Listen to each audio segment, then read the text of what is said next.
everyone, and welcome into day 3 of free agency, the first official day of free agency as of 3 p.m. or 4 p.m. this afternoon. All of the contracts and trades will become official. Teams can finally talk about them. If you're wondering why social media accounts have been rather quiet these past few days for the franchises, because they can't talk about this stuff. This isn't supposed to be happening. So that is what is currently going on. So the board here represents my laziness today because I don't want to do this in post. So I figured I'd bring back the whiteboard, sort of organize where the Vikings are currently, where we have been so far on this free agency journey, and then give my thoughts and opinions at the end. I want to preface this by saying that there is still time.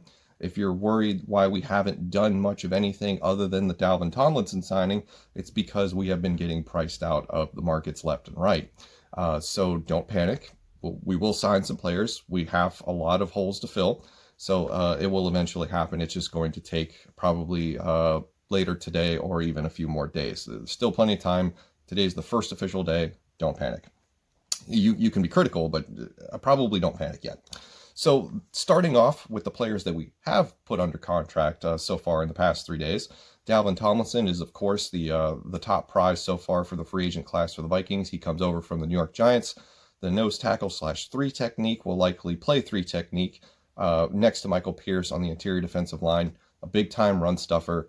Not much of a pass rusher, so that's a little concerning. Like, what type of role is he actually going to be at the 3 tech?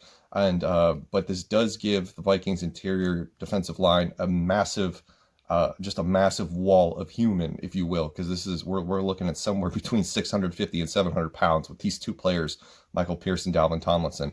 And I think most people can agree that this might be a little bit of a direct overreaction to the end of the season where we got absolutely slaughtered by Alvin Kamara, and we couldn't really stop the run game much, if any at all, going down the stretch. So I think Mike Zimmer said, hey, look, I need interior defensive line help, and I need it bad. The draft class is not great outside of maybe Christian Barmore and Levi Onwuzurike, so get me an interior defensive lineman and do it quickly. So that is... They didn't do it quickly. It took 11 hours the first day, but they did shore up the interior. It's just a question of how is he going to adapt to a full-time role at the 3 tech, and I think that's going to be interesting going forward. The other free agents that the Vikings have signed so far, Rashad Hill, one of their own, the backup tackle. Hopefully he's still a backup tackle. If he was signed to be a starter, I think that is a 5-alarm fire going off, because Brian O'Neill moving to left and then Rashad Hill's taking over at right. Cause for concern, major cause for concern. So let's hope this is just backup in depth, and if that is what it is, that's good. And then the other free agent was, of course, Nick Vigil, more of a special teams player. He will offer depth at the linebacker position, but his PFF grade is better on special teams, so I think that's why he was brought in to help a unit that was pretty poor last year.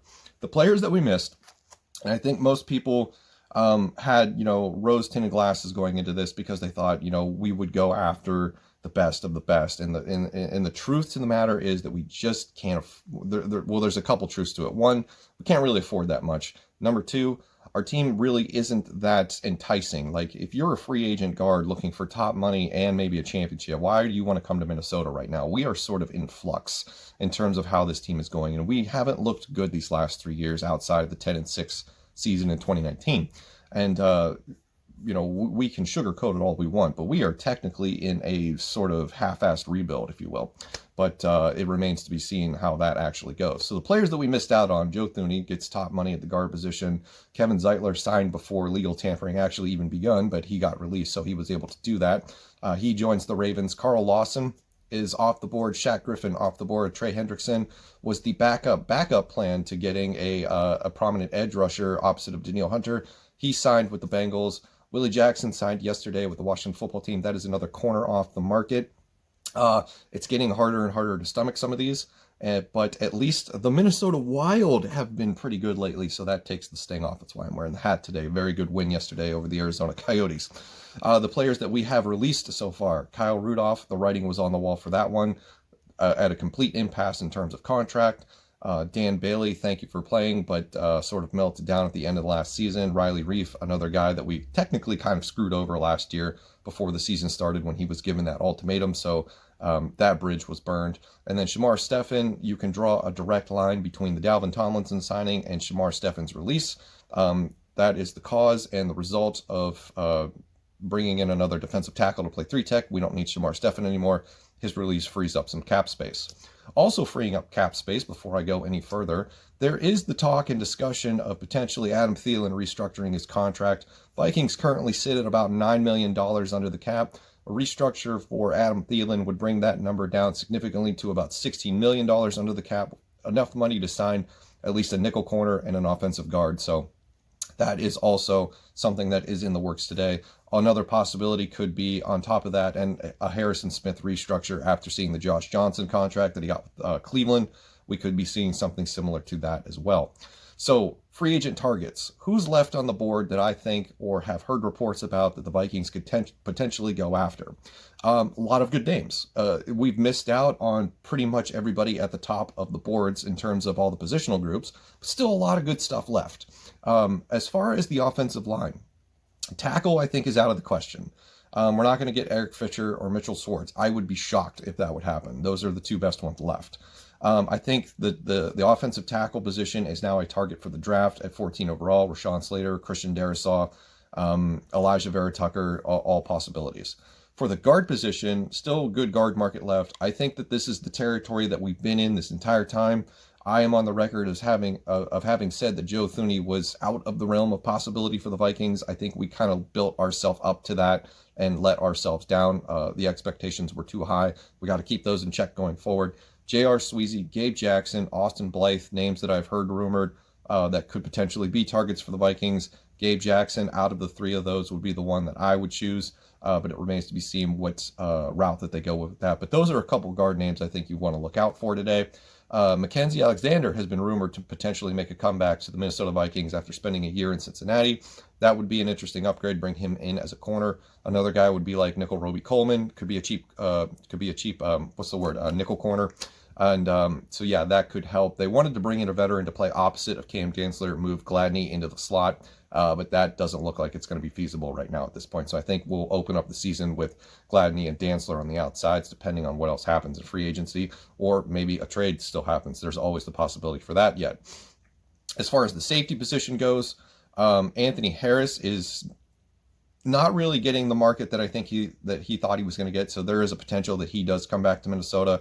I'm sure Zimmer would like to have him back. I'm on the fence about that. I've kind of checked out from Anthony Harrisville like weeks/months ago. I was just like, oh God, this guy's on the free agent tag or the franchise tag, excuse me.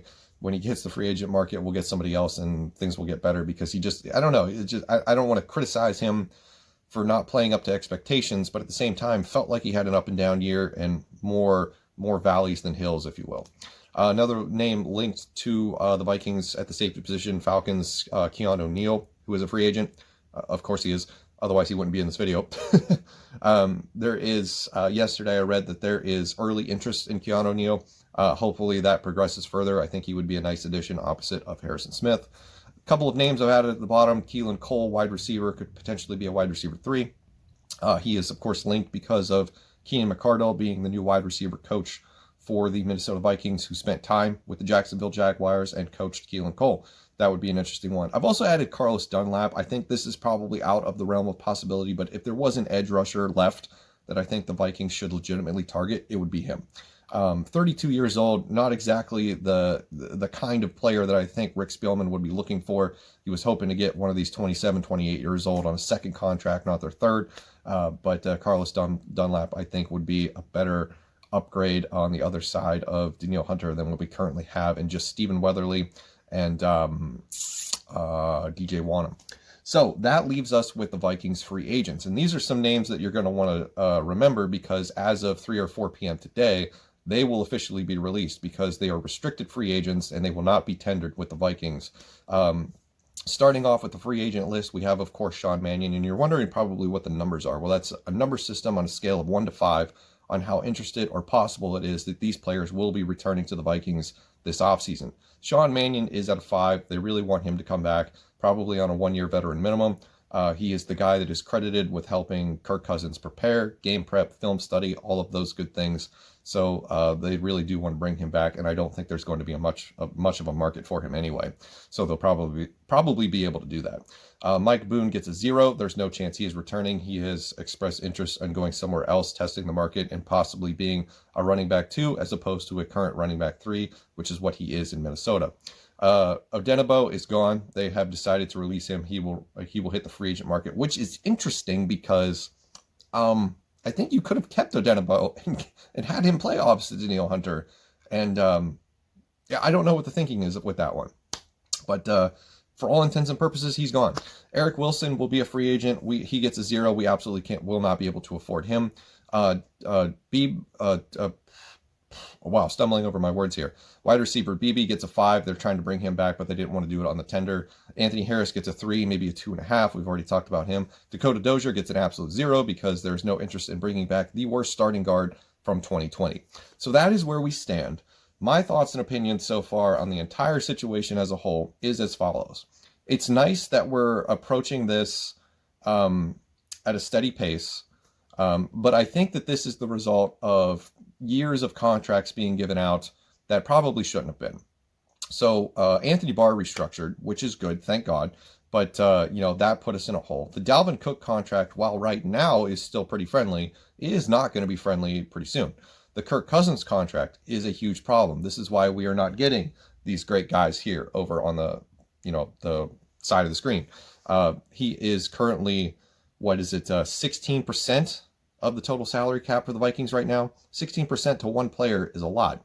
And you look at teams around the league that don't have that at the quarterback position, and they're able to fling out free agent money left and right. I mean, you look at the deal that Cam Newton is on for the New England Patriots right now. What have they done besides just throw money? I think they've spent like $230-some billion in guaranteed money so far in the past 3 days. When you don't have a player that is, taking up 16% of the salary cap, it frees you up to go out in the market and find players to bring in to fill holes that you have and improve your team. We don't have that. We don't have that luxury right now. So the contracts that currently are on the roster are a huge hurdle in being able to improve the team via free agency. That, and I don't think that Minnesota is like the beacon at the top of the hill right now in terms of where free agents want to go. A good example would be Shaq Griffin, right? He signed with the Jacksonville Jaguars. Yeah, I would take Florida over Minnesota probably any day. I mean, it's still really, really cold in Minnesota. It's nice all the time in Jacksonville. Plus, you get no state income tax in Florida. I mean, why not? That's way more intriguing. Plus, you're going to get the top quarterback in the draft. You got a brand new head coach. You got an owner who looks like he really cares. That's debatable, but I think so. So yeah, other destinations look better to free agents than Minnesota does right now. That, and right now, I don't think we're competitive enough to really make a playoff push. This team is at least 1 to 2 years away from having a formidable roster, depending on how this upcoming draft goes, to really make a push for a Super Bowl. I've done a roster evaluation video for every positional group on this team before free agency, and I don't see it. The depth on the current team isn't really that great. The defensive line has gotten better over the past 3 days. I will give them that. I have concerns about Dalvin Tomlinson playing out of position, but he is an upgrade over Shamar Stephen. Dakota Dozier, whoever we replace with him, will be an upgrade. It just depends on who that is. But as far as everything goes, our history, our coaching philosophy, and the roster depth, I don't see it currently. So that's probably why we are not attracting big-name free agents. Other than that, we're just getting priced out of the market because we don't have a lot of salary cap room to spend. So that's going to do it for this video. I hope you enjoyed it, and hopefully we have some more news to do today. I didn't make a second video yesterday because there really wasn't much to talk about. The Vikings were rather quiet yesterday, and we will see what happens going forward. So thank you very much for watching. Hope you stick around, and I will see you in the next one.